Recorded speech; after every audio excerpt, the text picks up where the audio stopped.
We are experiencing what is undoubtedly the greatest global shift in work for a century. It's come at a time when much was already transforming. Automation was reshaping industries and changing our jobs. We were coming to terms with living longer than our parents and potentially working into our 70s.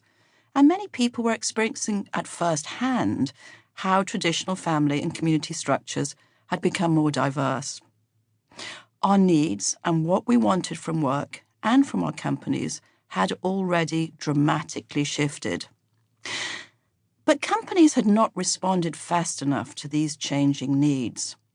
Long before the arrival of the pandemic, we knew we'd got into bad working habits, scheduling too many meetings, putting up with long commutes, not spending enough time with our families, and feeling the pressure to be always on. These were common complaints that we'd long said we wished could be fixed. The wear and tear on our mental health and our increasing carbon footprint warned us our way of working was wrong. But these working habits were deeply ingrained and hard to shift. Then the global pandemic hit in March 2020 and changed everything.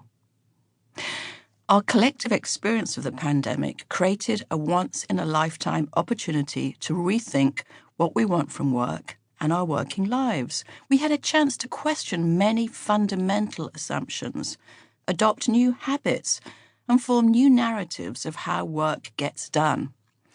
The experience also confronted corporate leadership teams with the challenge of how they would respond.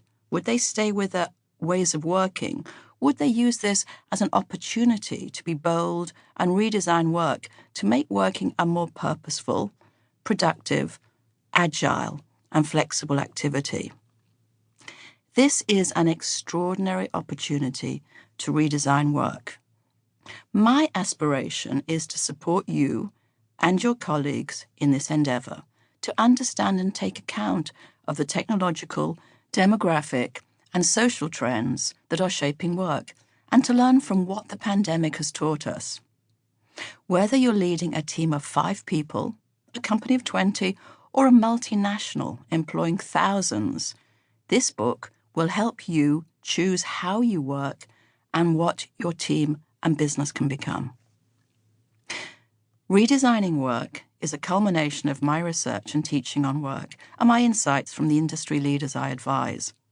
The experiences of the pandemic accelerated and brought renewed impetus to the Future of Work Consortium, the research initiative I launched in 2010, which has brought together executives from over 90 companies to debate and share ideas about work. These ideas have been translated into action through my research and advisory practice, HSM Advisory, which has partnered with many organizations in their journey of redesigning work.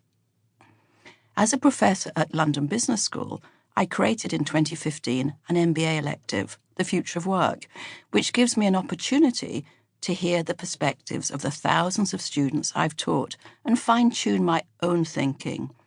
I've also, from March 2020, kept a daily journal, running to 20 volumes, in which I note what I've witnessed during the pandemic.